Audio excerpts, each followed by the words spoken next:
What's up guys, Daniel Byer. Today I want to put together some concepts for solving the 4x4, and this method is designed to maximize our strengths as a root solver, so that way we have really easy block building techniques that we can implement. We're also easily able to, the first half of the solve is geared towards building our first two blocks, so that way we can start recognizing other cases, but there are some easy tricks we're able to take advantage of, such as non-matching first two blocks. We can also do oppositely swapped centers in our next two centers. And we can also, there are special cases that you can get for the handling parity and the combination of these cases, even parity that is. And during our LSEwings, we're able to recognize parity sooner and solve it sooner with fewer moves, so you never get like an RBOOLU, RUROOF, RFL, BR algorithm ever again. So let's go ahead and get started with the method. So the first thing that I want to do is actually build my first two blocks. That's going to come in kind of a couple steps, couple sub-steps. So I built the centers and I also preserved this edge pair, kind of attached that as I was building the block. The next thing is that I want to start building pairs, corner edge pairs, 1x3 blocks, and then attaching them along the way. So the next thing is that here I built this orange pair, and then I was able to see that this pair could be easily built. I'm going to stick it into the side so that way I can finish up my pairing together,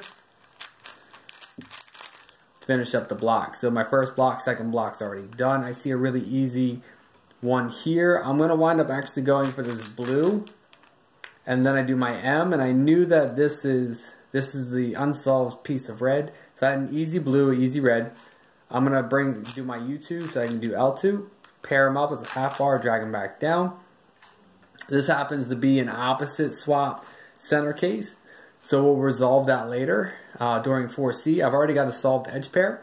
So I want to get my next solved edge pair, which I see that this pair is bad and that pair is bad. So what I mean by the relative reference is that this pair is bad. I want to solve it, but it's flipped. And this pair is relatively bad, so it's flipped too. So what I'm going to wind up doing is M prime. So that way then both pair got flipped with my arrowhead flip with M prime. So then I do L prime, U2, L. And then I go ahead and AUF, so that way this pair lines up. And then I did L prime, U2, L, solving the third pair to the DF. So that way I've got a good edge, a bad edge, and a good edge. And now I'm able to treat this common edge pair is mirrored for the bow tie. And so right now I've got 2 and 1, and I've got a false bar, which is good. So I've got an odd distribution but mirror bow tie. So that means that this is actually a good case. So I'm going to do my M prime, which sets up my wide Sune. And then I do my wide Sune, and then I'm easily able to recognize that I have a easy CMLL. So then the next thing is that I really just need to do my Nicholas to set up that case.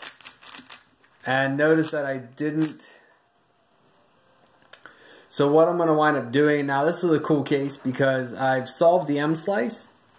And so now what you're going to notice is that, like, you see how I have a solid green minus these two blue corner stickers on the F face. So that means that I'm going to solve this with wide U2, slice R2, wide U2, slice L2, U2, slice L2, cube solve. So I had oppositely swapped centers plus even parity, and I solved both at the same time with 4C. So I'm solving 4C, extended, and those are the cases that you can see.